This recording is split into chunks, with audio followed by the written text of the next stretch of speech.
سڵاو ئەم کاتەوە هەموو کاتێکتان باش بینەرانی خۆشەویست لە بەشی سێهەمی بەرنامەی ڕێبەندانی پێشەنگەوە گەرم و گەشتین سڵاوتان پێشکەش دەکەم و ئاواتەخوازم هەردەم شاد و بەختەوەر بن. بەڕێزان لە بەشی دووهەمی بەرنامەی ڕێبەندانی پێشەنگدا باسمان لە کاریگەریەکانی کۆمەڵا لەسەر بزوتنەوەی چەپ واروەها پرسی ڕۆشنبیری کۆمەلگای کوردستان کرد. لە درێژەی ئەو باسەدا لەم بەرنامەیەشدا تێدەکۆشین لایەنە جۆرە جۆرەکانی کاریگەری کۆمەڵا لەسەر پرسی چەپ، کۆمەلگای مەدەنی و باقی شێوازەکانی خەبات کە کۆمەڵا خۆی یەکێک لە داهێنەرانی بووە باس دەکەین. راپۆرتێک سەرەتا.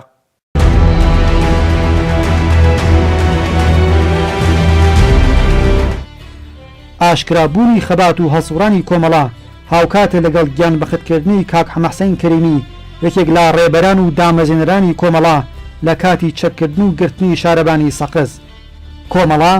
پاش 9 ساڵ کاری پراوپڕی نهێنی لە نێو دڵی ئیستبدادی بنەماڵی پەهلەوی و لە دەستدانی کاک حەمەحسەین کەریمی ڕێبەری ئەو کاتی کۆمەڵا بەپێی لێکدانەوەی دۆخی ئەو سەردەم ڕۆژی 26 ڕێبەندانی ساڵی 1357 هەتاوی وەک ڕۆژی کۆمەڵەند ناودێر کرد و لەو ڕۆژە بەدواوە بە شێوەی ئاشکرا هاتە نێو گۆڕەپانی خەباتی سیاسی کوردستان.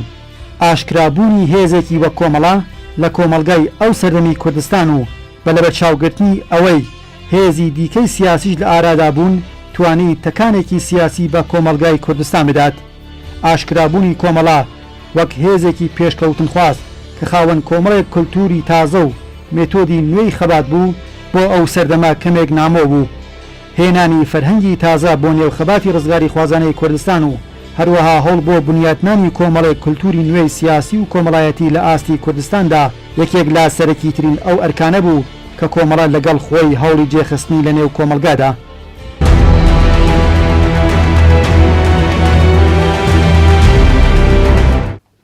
یەکێک لەو پرسانەی کە بەڕاستی ئەتوانین بە وێزگەیەکی گرنگ لە ژیانی کۆمەڵایە یان لە ژیانی سیاسی کۆمەڵای بیناسین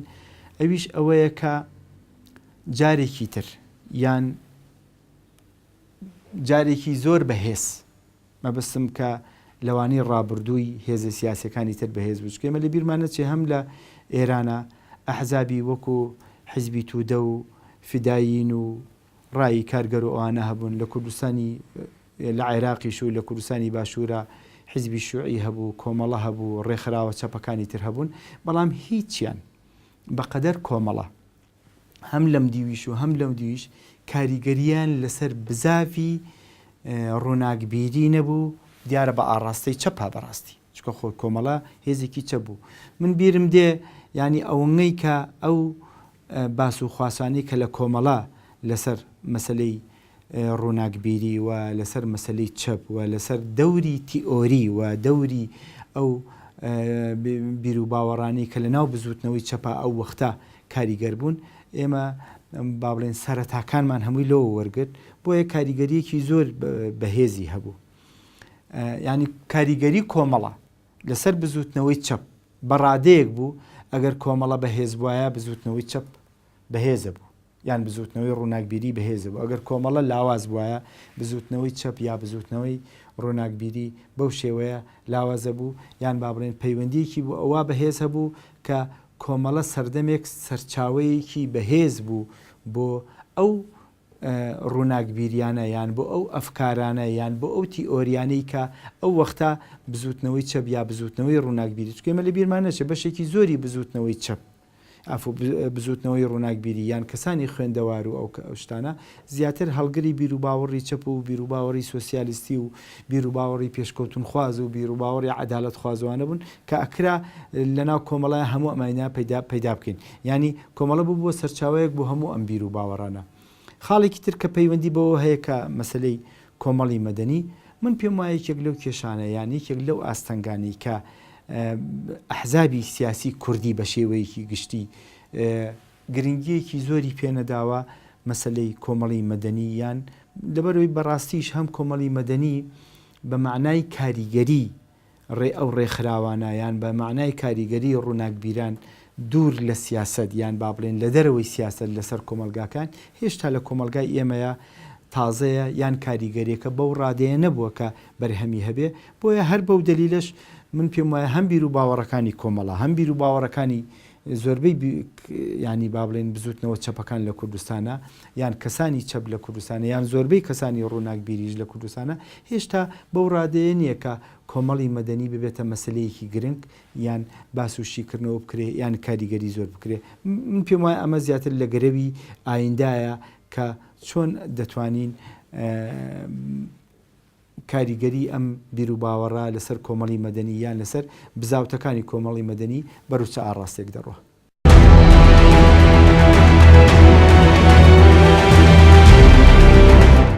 هاندانی خەڵک بۆ ئەوەی بتوانن خۆیان لە چوارچەوەی یەکێتی و جەمعیەتەکاندا ڕێک بخەن و بەم پێیە بۆ کورماوەش بێت کاروباری خۆیان لەو بۆشایەی لە کوردستان هاتبووە ئاراوا ڕێک بخەن. کۆچی مێژووی مەریوان یەکێک لە داهێنانە ناوازەکانی کۆمەڵە بووکە ئێستاکەش قابلی خوێندنەوە و دەرس لێ فێربوونە و ئەزمون و شێوازەکانی بەرەو پێشچوونی هێشتاکە لەسەر شەقامەکانی کوردستان پێڕەو دەکرێن و وەک چرایەکی ڕێنیشاندەر بزوێنەری خەباتی مەدەنیە لە کوردستاندا. ئەو حرەکەتە جەماوەریەی کە نیشانیدا ئەم هێزە توانی ڕێکخستنی جەماوەری هەیە و وەک هێزێکی جەماوەری دەتوانێت کۆمەلگا کۆبکاتەوە لە دەوری سیاسەتەکانی. کۆمەڵا وەک هێزی بزوتنەوە کۆمەڵایەتیەکان هەر ئەو کات نیشانیدا کە بڕەچاوکردنی سیاسەتی دروست توانایی وەڕێخستنی کۆبوونەوە و میتینگی ئێعترازی هەیە و ڕێخستنی چەند جوڵەی کۆمەڵایەتی بەهێز سلماندی کە خاوەن گوتاری نوێیە. بە بۆچوونی من ئەگەر شعرێک لە پێشەنگا بڵاو بۆتەوە جیاوازتر بۆ لە شعرێک کە لە گۆوارێکی تر لە کوردستانی ئێرانیا لە پارچەیەکی تر بڵاو بۆتەوە ئەگەر گۆرانیەک وتراوە ناسریان نەزمەیە کاڵێ وتوێتی جیاوازتر بۆ ڕنگ و بۆنەکەی جیاوازتر بووە حەماسەتەکەی جیاوازتر بووە ئەو کۆدانەی کە لەو گۆرانیە وتراون جیاوازتر بووە.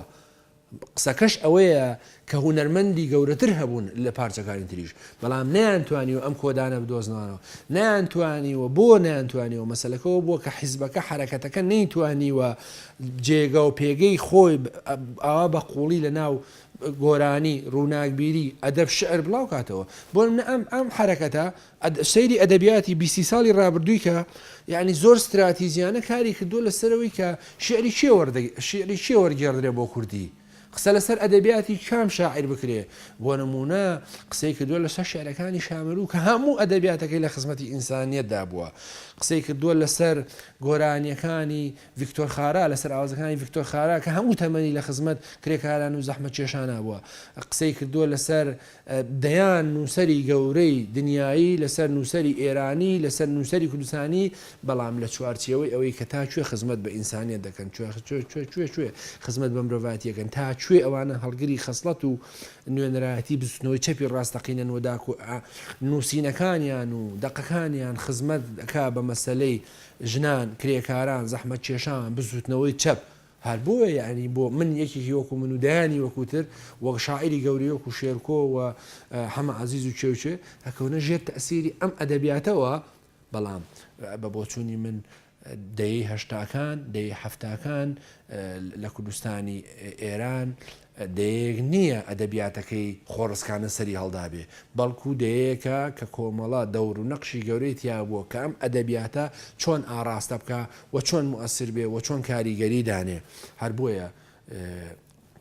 وەکوتم بۆچی لە ناو کۆمەڵەیە دەیان هونەرمەندی گەورە هەڵەکەون هەرەوەی کە چۆن لە کوردستانی عێراقیش تیپی مۆسیقای شەید کارزان ئەم مۆدێلەی دروست کرد و بە هەماشەوە تیپی بانگەوازی کۆمەڵە ئەم مۆدێلە بوو بۆیە ئێستاش ئەو هونەرمەندانە ئەتوانم بڵێم ینی 100% یەقینم هەیە لەوەی کە قەرزاری بزوتنەوەی حەقوازانەی خەڵکی کوردستانی ئێرانن کە کۆمەڵە لەم بارەیەوە لەم لە حازەوە وەکو بستنەوەی چەپ نوێنەرایەتیە کرد و ئەگەر ناڕەنگە بپرسی بۆ نمونە چەند لەو هونەرمەندانە بە دوای ئەوەی کە لە ژێر تەسیری ئەم حرەکەتیانەمەوە نەیانتوانیوە سرود و گۆرانی ئەوە حەماسەتی بخۆڵکردن یان تەنانەت بەو شقلەی پێشوو بێ بۆیە من لە بیرم دێ لە دەی هەشتاکانە کاتێ ناسی ڕەزازی گۆرانی لە سرود دەڵێ بەس پێی سەغڵەت دەبێ و ئەمە مانایەوەیە کە لە ناو ئەم حرەکەتەیە و خەڵکانی ئاوا پەروەردەکراون کە کاریگەری گەورەی داناوە لەسەر هەر تاجێکی خەڵکی کوردستان.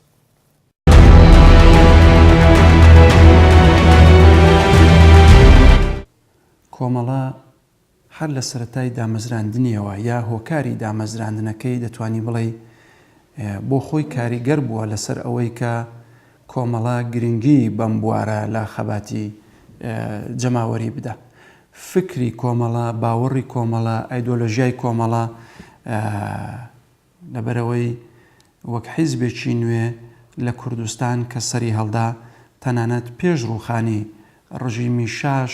و لە سەروبەندی ڕووخانی ڕژیمی شادا ئەم هێزە باوەڕی وابوو کە دەبێ بزوتنەوە جەماوەریەکان دەور و نەقش و کاریگەری خۆیان لە کۆمەڵگادا بنوێنن و بەهۆی ئەم بزوتنەوە جەماوەریانەشە دەکرێت زۆر ئاڵ و گۆڕ لە کۆمەلگای کوردستان و لە ئێران پێک بێ. دیارە لە کوردستان کۆمەڵە هەر لە سەروبەندی ڕووخانی ڕژیمی پاشایەتیدا ڕێبەرانی کۆمەڵە ئەگەرچی و فعالین و چالاکانی سیاسی کۆمەڵە ئەگەرچی نهێنی بوون، بەڵام کەس ناتوانێت حاشا لەوە بکە کە لە کۆکردنەوەی خەڵک و لە سازدانی ناڕزایەتیەکان و لە بەشداریان لە بزوتنەوە جەماوەریەکان بە دژی ڕژیمیشا و هەوڵدان بۆ ڕووخانی ڕژیمیشا کاریگەری و قورسایی خۆیان هەبوو. پاش ڕووخانی ڕژیمی شاش و کردنەوەی فەزایەکی یا پەیدابوونی فەزایەکی ئازاد لە کۆمەڵگای کوردستاندا کۆمەڵە ئەو حیزبە نوێیە بوو یا ئەو باوەڕە نوێیە بوو لە هەمان کاتدا توانی دەور و نەقشی خۆی بگێڕێ و هەر کەس ئەگەر ئەو ڕۆ مێژووی کوردستان و یا مێژووی سی و چەند ساڵی ڕابردووی کوردستان بنووسێتەوە ناتوانێت چاوپۆشی لەو واقعێتە بکە کە کۆمەڵە چ دەور و نەقشێکی لە هاندان و هەڵخراندنی جەماوەری خەڵک کە کۆ دەکرێتەوە لە بزوتنەوە جەماوەریەکاندا لە بەرچاو نەگرێ و ئاماژە بەوە نەکا کە دەور و نەقشی سەرەکی کۆمەڵە بوویەتی. جا ئەوانە دەتوانین تۆمەسان لە شورای شارەکان، لە ئیدارە و خۆبەڕێوەبردننی شارەکان و دیاکان، لە کۆچی مەسەڵەن مێژووی مەریوان، لە یەکێتی جووتیاران و لە کۆمەڵێک ڕێکخراوی سیاسی و سنفی دیکە کە ئێستا ڕەنگە من هەموویم لە بیر نەبێ، بەڵام هەموو ئەو کەسانە کە لەو سەردەمەدا ژیاون دەزانن کۆمەڵە دەور و نەقشی بووە لەوەدا کە ئەمانە جێگە و پێگەی خۆیان لە نێو خەباتەکەەوە لە نێو بزوتنەوەکەدا هەبێ و کولەن هۆکارێک بۆ ئەوەی کە کۆمەڵانی خەڵک وشیار ببنەوە بە مافەکانی خۆیان و خۆیان ڕێک بخەن و ئیرادە و هێزی خۆیان لە بزوتنەوە جەماوەریەکاندا ببیننەوە، ئەمە دەتوانی بڵێ سەرچاوەگرتوو بووە لە سیاسەتی کۆمەڵە، سەرچاوەگرتوو بووە لەم باوەڕێی کە کۆمەڵە بوویەتی و لەوەی کە کۆمەڵە ئەرکی سەرشانیەتی کۆی جەماوەری خەڵک بە مافە سیاسی، ئابووری، کولتوری کۆمەڵایەتیەکانی خۆیان ئاشناکە و بێگومان بۆ بەدەستێنانی ئەمانەش بە زەبری خەباتی جەماوەری دەکرێت. هەمومان لە بیرمانە بۆ نمونە ئەو ناڕزایەتیە جەماوەریانەی کە لە شار و گوندەکانی کوردستان ساز دەکرا بە دژایەتی چەکدارکردنی زۆرە ملی خەڵک بۆ نمونە بەدانانی پایگا لە شار و دیاهاتەکان و بۆ بەرانبەرچێ لەگەڵ هێزەکانی کۆماری ئیسلامی دەور و نەقشی کۆمەڵە لەوانەدا دەور و نەقشێکی سەرەکی بوو و کۆمەڵە کاریگەری خۆی بوو لەوەدا کە بتوانێ ئەمانە بکە. لەسەر مەسەڵەن بۆ نمونە لە سازدانی ناڕزایەتی توێژێکی کۆمەلگا یا نیوەی کۆمەلگا کە ژنانن بەرابەر بەو زوڵم و زۆرانەی کە پێیان دەکرێت لە کۆمەلگای کوردستاندا و بەو فەرهەنگە دواکەوتوانەی کە کۆماری ئیسلامی لە کۆمەلگا بەگشتی و لە کوردستانش دەیەوێت بسەپێنێ دەور و نەقشی کۆمەڵە تێدا دەور و نەقشی سەرەکی بوو و کاریگەر بوو و توانیوێتی مۆرچی خۆی یا مۆری خۆی لەو ڕووداوانە بدا کە هەموویان ڕوهۆکارن بۆ ئەوەی کۆمەلگا وشیار بکرێتەوە و بۆ ئەوەی مافە سیاسی و کۆمەڵایەتی و ئابوووریەکان بەدەست بێن. بۆیە کولەن بەگشتی دەتوانین بڵێن کۆمەڵە سەرجەم بە باوەڕ بە نوێبوونەوەی خۆی و بە ئەوەی کە تەنیا ڕێگایەکی گرنگ و هۆکارێکی سەرەکی و دەور و نەقشی سەرەکی بۆ بزوتنەوە جەماوەریەکان و بۆ خەڵک بگێڕێتەوە لەم سەرچاوی کۆمەڵەوە لەم باوەڕی کۆمەڵەوە سەرچاوی گرتووە بۆیش گرنگیەکی تایبەتی بە بزوتنەوە جەماوەریەکانداوە. ئێستاشی لەگەڵ بێ ئێمە پێمان وایە کە بزوتنەوە جەماوەریەکان دەتوانن قورسایی و کاریگەری خۆیان بێجا دەتوانێت لە خەباتی ژناندا خۆی بنوێنێتەوە، لە خەباتی لاواندا، لە خەباتی کرێکاراندا، لە خەباتی ئەدیبان و ڕۆشنبیران و نووسەراندا بەرابەر بە کۆمەڵک مافوو داخوازی خۆیان. کۆی ئەوە کە کۆمەلگا تۆ چاو لێ دەکەی چین و توێژی کۆمەلگا ناڕەزایەتی هایەک بە باری ژیان و گوزەرانیان، بە مافی شارۆمەندیان، بە مافی سیاسیان دەردەبرن، دەچێتە خانەی بزوتنەوە جەماوەریەکان و بزوتنەوە کۆمەڵایەتیەکان کە کۆمەڵە پێی وایە ئەوان دەتوانن دەور و نەقشی سەرێکیان بێ لەم ئاڵ و گۆڕانەدا و ئەوانیشن دەتوانن هێزی کاریگەر بن لە کۆمەلگای کوردستاندا.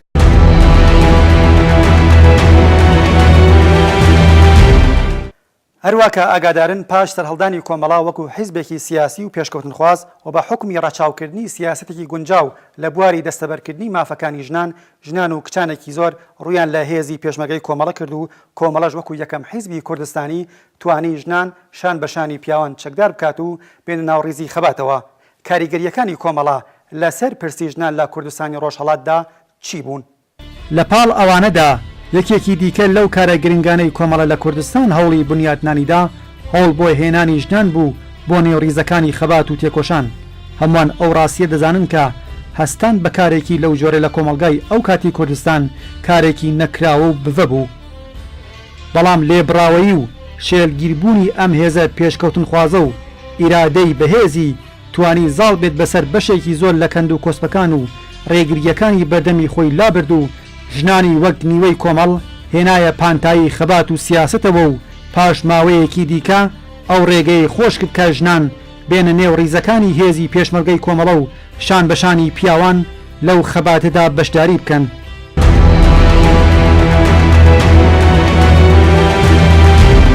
ساڵی 1357 کە شۆڕشی دژی پاشایەتی کرابوو و نەفسی شۆڕش توان و هێزێکی زۆری بۆ ئاڵوگۆڕ لە کۆمەلگای کوردستان هێنا بۆ کایەوە. لەسەر ئەو زەمینەیە و ئەو هێزە زۆر کاری کۆمەڵایەتی و سیاسی و فەرهەنگی کرا، لەوانە ڕێژەیەکی زۆر لە ژنانی کوردستان لەو هەلەدا لە شرایەتی شۆڕشگێڕانەدا وەکو مەعمولە هاتنە مەیدان و ئەو هێزە کە تا ئەو دەم زۆر بەداخەوە لە کۆمەلگای کوردستان نەیتوانی بوو لە هەموو بارێکەوە خۆی بنوێنێ بێتە مەیدان لە ڕۆژەکانی قیام و ڕاپەڕیندا سەری هەڵدا و بە هەموو شێوەیە لە هەموو بوارەکانی کاری کۆمەڵایەتی سیاسی و ئاڵوگۆڕەکاندا بەشدار بوون. هاتنە مەیدانی ژنان لە کوردستان تەنانەت بە بڕوای زۆرێ لە خەباتکارانی شارەکانی دیکەی ئێران منحەسر بەخۆی بوو، بەرفراوان بوو و بەبوونی ئەحزابی یعنی کوردستانی متحەزب و وجودی بوونی ئەحزابی لایک، عەداڵەتخواز، سۆسیالیست و هەروەها نەتەوەیی پاڵپشتێکی معنەوی بەرینیش بۆ ژنان دروست بوو کە هەنیانیدا و پاڵپشتیان بوو و هەمیدواری کردن بە ئیدامەی کار.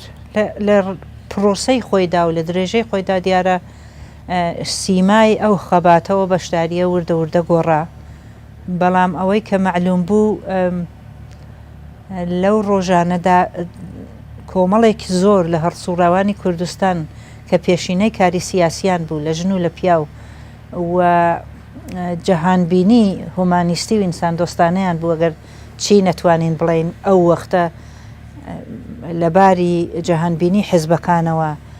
بە وردی دابەش کرابوون کێ متعلق بە کام حیزبە و کێ نییە، بەڵام بەگشتی کۆمەڵێکی ئینسانهای باش کە تا ئەو دەم لە بوارە کۆمەڵایەتیەکانە کاریان کرد بوو. بۆ نمونە جەماعەتێکی زۆر لە ژنانی کوردەواری کاری معلمیان لە دێهاتوو شارەکانی کوردستانە کرد و ئەو نەفسی کارەکەیان لە ڕووی حسی ئینسان دۆستی و بەرژەوەندیەکی سیاسی کە هەیان بوو هەڵیان بژاردبوو. ئەم تەیفە کە شۆڕش و خەبات لە کوردستان پەرەی سند خۆت بە خۆت جەزبی حیزبەکان بوونەوە، لەوانە زۆرتر ئەگەر چی ماوەیەک لە شۆڕش ینی ڕوودانی شۆڕشی دژی پاشایەتی تا علەنی بوونەوەی حیزبێک وەکو حیزبی کۆمەڵا چەند مانگێکی توولکێشا بەڵام لەو فاسیلە داوان نیهاتهایەک بە هیمەتی چالەکانی کۆمەڵە لە شارەکان دامەزرا بوو وەکو جەمعیەتەکان وەکو ڕێکخراوەهای ژنان لە زۆربەی شارەکانی کوردستان و یەکێتی جوتیاران ئەمە نمودارێک بوو بۆ نیشاندانی چێهرە و سیمای ئەو کەسانەی کە لە پشت ئەم سەحنە و ئەم سەحنانەوە دامەزراندنی ئەم ڕێکخراوانەوە بوون کە دواتر هەموو ئەوانە چووە کاسەی خەباتکارانی کۆمەڵەوە و دیار بوو کە کۆمەڵە بە ئێعتقاد بە خەباتی جەماوەری و کۆمەڵایەتی دەستی دابووە ئەو کارانە و دادانی ئەو نێهاتانە ئەگەرچی هێشتا بە ڕسمی نەیوت بوو کۆمەڵم بۆیە وەختێک کە ئیعلامی علەنی کۆمەڵەکرا بە خۆشیەوە زۆرێک لەو ژنانە کە ژنانی مۆدێڕن ژنانی تێکۆشەر سیاسی وەلائیک بوون ڕوویان کردە کۆمەڵە و پەیوەستبوونیان بە کۆمەڵە هاوکات بوو لەگەڵ جەنگەی خەبات لە کوردستان ژنان لە کۆمەڵەدا توانیان تواناییەکانی خۆیان وەگەر بخەن و بە دەیان و سەدان ژنی تێکۆشەر لە پێناو ئاواتەکانی خەڵکی کورد و هەروەها هەوڵدان بۆ دامەزراندنی کۆمەلگایەکی بەرابەر گیانیان بەخت کردووە. کۆمەڵا بەهۆی خوێندنەوەی ژیرانەی دۆخەکە و هەروەها بەهۆی سیاسەتی شەفاف و چالاکی و هەڵسوڕانی لێبراوانەی کادرەکانی لە سەرەتای ئاشکرابوونی توانی لە ماوەیەکی کەمدا بەشێکی زۆر لە چین و توێژە جیاوازەکانی کوردستان لەوانە کرێکاران و خەڵکی هەژار و زەحمەتکێش بەلای خۆیدا ڕابکێشێت.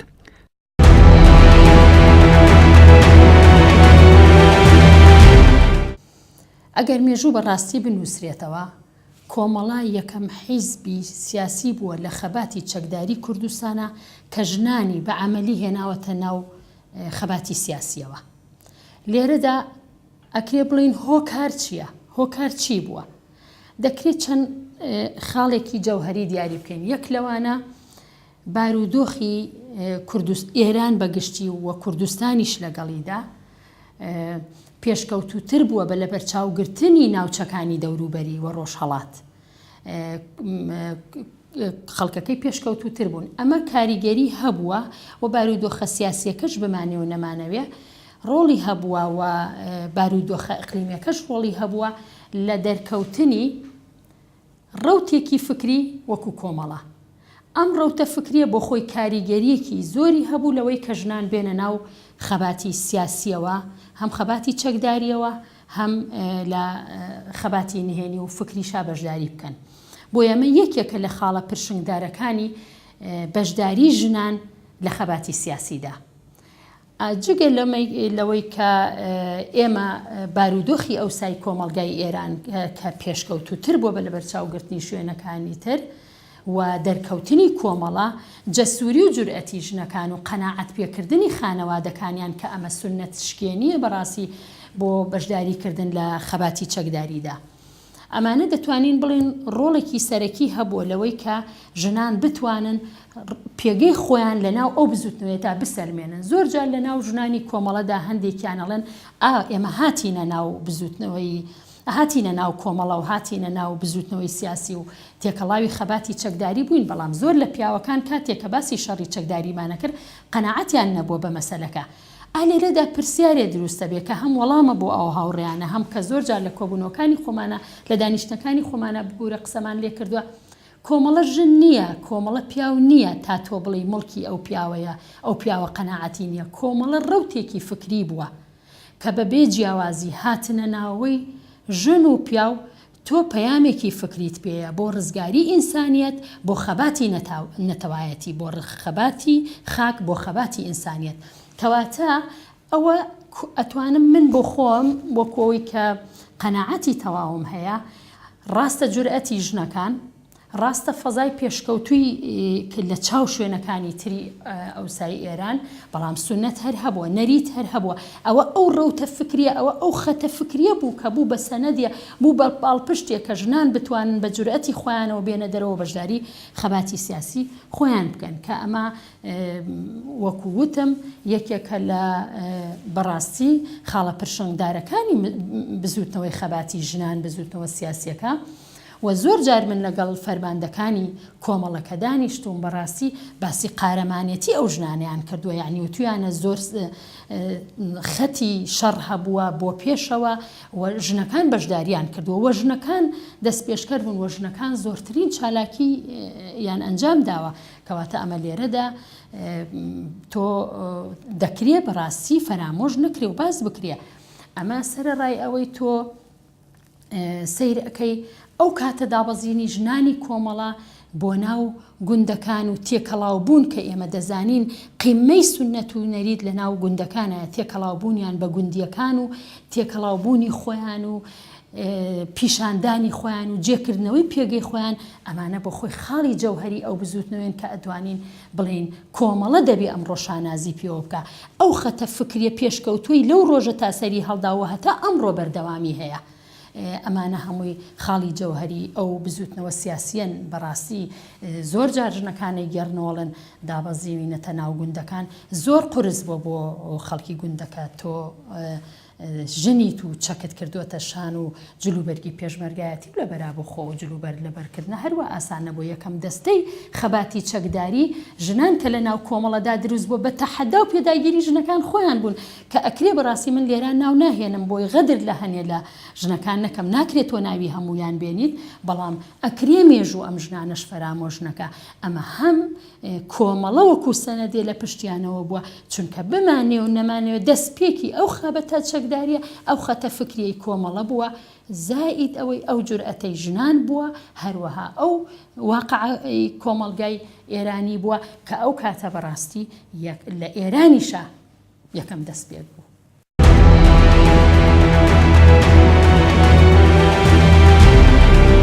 دیارە لەم ڕوانگانەوە یەکێک لەو شتانی کە وەکو لازم و مەلزومی لێهاتوە، وەکو شتێکی پێویستی لێهاتوە بۆ هەر بزوتنەوەیەکی پێشکەوتن خواست یا بۆ هەر بزوتنەوەیەکی چینایەتی یا بۆ هەر بزوتنەوەیەکی ڕۆبە ئایندا، مەسەلەی ژنانە. کۆمەڵە ئەتوانین بڵین یەکەم هێزی کوردیە لە هەموو پارچەکانی کوردستانە کە بە شێوەیەکی کۆمەڵایەتی نەک تاکوتەرە ژن، بە شێوەیەکی کۆمەڵایەتی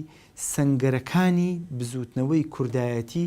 کردەوە یان بزوتنەوەی کۆمەڵەی خۆی کردەوە لە بەرامبەر ژنانە. قسەکەی جەنابە زۆر تەواوە، هەم لەباری قەڵەمەوە و هەم لەباری چەکەوە و هەم لەباری کاری فکریشەوە و هەم لەباری کاری ڕابەرایەتیشەوە. ئێوە خۆتان نەزانن ئەو ڕابەرانەی کە هەم ڕابەری با بڵێن سەربازی بوون، پێشمەرگانە بوون و هەم ڕابەری سیاسی بوون لە ناو کۆمەڵای ژمارەکانیان کەم نییە. بە شێوەیەکی گشتی ئەتوانین بڵێن کە یەکەمین هێزی سیاسی کورد کە توانیوێتی بە شێوەیەکی فراوان و بە شێوەیەکی بەربڵاو و لە هەموو ناوچەکانی کوردستانی ڕۆژهەڵاتە کە ئەم مەیدانی کردە مەیدانێکی گرنگ بۆ ژنان. پێش کۆمەڵە ژنان لە بزوتنەوەی سیاسی کووردا بەشدار بوون، بە ناوی ژنی پێشمەرگە بەشدار بوون، بە ناوی دایکی پێشمەرگە بەشدار بوون، بە ناوی خوشکی پێشمەرگە بەشدار بوون. یعنی با بڵێن ئەوان دوای ئەم پیاوەکانیان کەوتون جایان برایانن یان باوکیانن یان مێردیانن شوێن ئەمان کەوتن. بەڵام نا لە دوای کۆمەڵەوە ئێمە دیاردەیەک دەبینین، هەر حاڵەتێک نییە، دیاردەیەک دەبینین کە ئەویژەوەیە ژنانێکی زۆر خۆیان بەسەر بەخۆ بەبێ ئەوەی کە پابند بن بە کەسی ترەوە و بێگومان نەسڵی تازەش ئەم کاری کردووە کە ئەویژەوەیە ژمارەیەکی زۆر و ژمارەیەکی زیاد ینی زیاد لە ئەوەی کە حساب کرێ هاتوونەتە ناو ڕیزەکانی کۆمەڵەوە و بەمەش سەنگەرێکی بەهێزی تری لە خەباتی کۆمەڵایەتیە یا لە خەباتی چینایەتیە یا لە خەباتی نەتەوایەتی کوردیا کردوێتەوە. لە دوای کۆمەڵە ئەتوانێت بڵێن پەکەکە ئەم ئاڕاستی کرد، لە دوای پەکەکەش ئەتوانێت بڵێن پەیەدا ئەم ئاڕاستی کرد کە ئیسا ئەو قارەمانیە یان ئەو جوانیی کە کوردەکانی کۆبانی دەنوێنن بە هەردوو ڕەگەزەی ژن و پیاوە ئێمە دەیانجار لە سنگەرەکانی کۆمەڵا بینیمانە. بەڕاستی دەیانجار لە سنگەرەکانی کۆمەڵا بینەوە بۆ ماوەیەکی درێژتریش بۆ ماوەیەکی زیاتریش دەیان ساڵ لە ناو کۆمەڵایان با بڵێن زیاتر لە 10 ساڵ یان زیاتر لە چەند ساڵێک لە ناو کۆمەڵایە خەباتی ژنان و کاریگەری ژنان و با بڵێن گورزی ژنان و قورسایی ژنان لە ناو بزوتنەوەی کۆمەڵایان لە ناو بزوتنەوەی پێشکەوتن خوازی کوردایەتی کە ئەوەختە لە ڕۆژهەڵات کۆمەڵە ڕابەرایەتیە کرد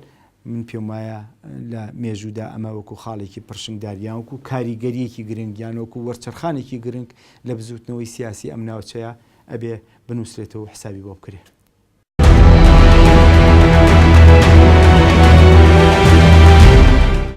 زەحمەتکێشانی کوردستان پاش هاتنی کۆمەڵا ئەوەیان بۆ دەرکەوت کە هێزێک هەیە کە ئاوات و داواکاریەکانی خۆیانی تێدا بەدی دەکرد کرێکاران، مامۆستایان، خوێندکاران، ژنان بەگشتی نوخبەی ئەو سەردەمی کۆمەلگای کوردستان لەگەڵ کۆمەڵە کەوت. ئەم پێشوازیە بەرینە جەماوەریەی کوردستان لە کۆمەڵا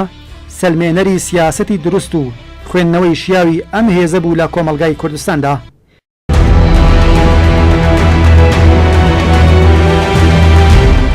بەردەوامی هەیە ئەوەی کە ژنان بەو توانیان بەشداری خەباتی هەم نهێنی هەم چەکداری بکەن. بەردەوامیەکەش ئێمە دەیبینین لە زیندانەکانی ئێران کەمی ژنتیانە و بە خۆڕاگری وەستاونەتەوە و زۆریان سەر بە ڕێخستنەکانی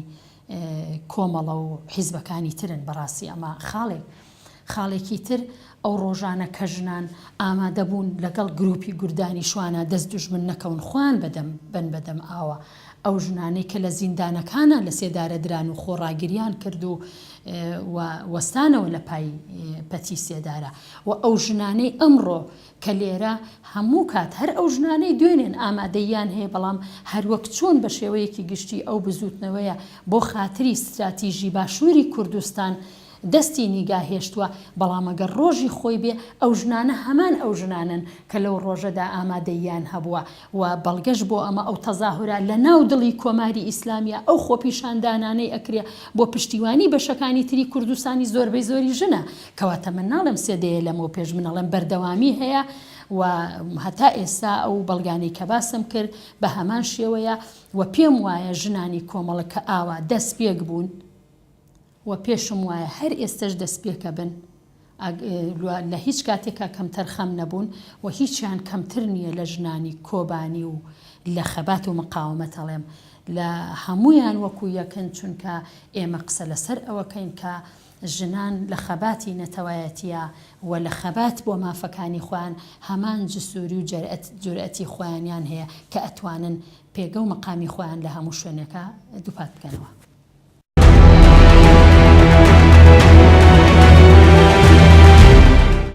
سیاسەتی ڕوون و شەفاف هەڵوێستی بێڕاڕایی لە بەرامبەر هێزە کۆنەپەرستەکانی سەردەم هەوڵ بۆ سەرنەوەی زەویزاری خەڵکی زەحمەتکێش لە دەربەگەکان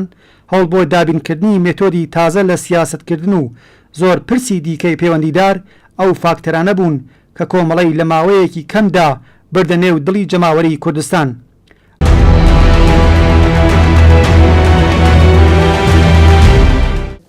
لە چەندین چاو پێکەوت ناوتومە کە ئەو کاتە ژنانی کۆمەڵە هاتنە مەیدانی خەباتەوە من بەشداری خۆپیشاندانەکانمە کرد تەمەنم 14 بۆ 15 ساڵ بزەبت تەمەنەکە هەر لە بینی 15-14 ئاوا بۆ 16 بۆ تەمەناچ و گەنجێک بووم بەشداری خۆپیشاندانەکانمە کرد. دایکم چەندین جار تووڕە ئەبوو لێمەی خۆ لێم نابی بە ژنانی کۆمەڵە. ئەمە جگەلەوەی ئێمە نەک لە یادەوەری گوندەکانی خۆتانە لە یادەوەری گوندەکانی ئێمەشە کەم ژن هەیە ئێستا نەیبینی بڵێ من یەکەم جار بە جلی پێشمەرگایەتی و بە چەکی پێشمەرگایەتیەوە ژنانی کۆمەڵی ئێرانم دیوە و خۆم کە لە گوندەکانی مالومە چەندێ بە خۆشیەوە سیرمەکردن یعنی ژنانی کۆمەڵم دیوە بۆیە ئەمە بۆ من یادەوەریەکی خۆشە لەبەرەوەی تۆمارکردنی ئەو مێژوەیە کە بەڕاستی نابێ بفەوتێت.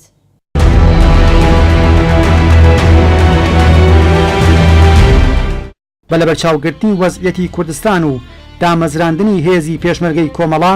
لە سەردەمێکی زۆر گرنگ و هەستیاردا ئاماژەیە بە خوێندنەوەیەکی ژیرانەی ئەم هێزە و تەعاملکردنی لەگەڵ ڕوودا و پێشهاتەکاندا. ڕێبەری کۆمەڵا پاش ڕاگەیاندنێک بۆ پێکهێنانی هێزی پێشمەرگە خۆی لە بەردەم پێشوازیەکی بێوێنەی جەماوەریدا بینیەوە و مێژوو خۆی شاهێدا کە هێزی پێشمەرگەی کۆمەڵا توانی لە ماوەیەکی کەمدا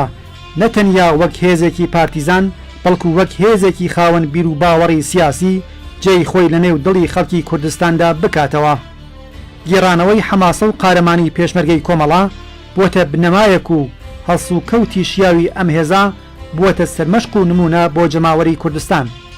هەروەک باس کرا کۆمەڵا هەموو کات توانیوێتی وەک هێزێکی پێشکەوتن خواز خۆی لەگەڵ سەردەم و داخوازیەکان بگونجێنێت و هەردەم هەوڵی داوە وێڕای پاراستنی استراتژی سەرەکی خۆی تاکتیک و سیاسەتی نوێ ڕەچاو بکات. لەم بەرنمەیەدا باسمان لە کاریگەریەکانی کۆمەڵا لەسەر پرسی ژنان، پرسی ڕۆشنبیری و گەشەی کولتوری لە کۆمەلگای کوردستان کرد. لە بەرنمەی داهاتوودا تێدەکۆشین ئەو گوتارە نوێیانەی کە کۆمەڵە توانی بیهێنێتە ناو گوتاری سیاسی ئەحزابی کوردستانی لە کوردستانی ڕۆژهەڵات باس بکەین تا بەرنمەیەکی دیکە شاد و کامەران و بەختەوەر بژین.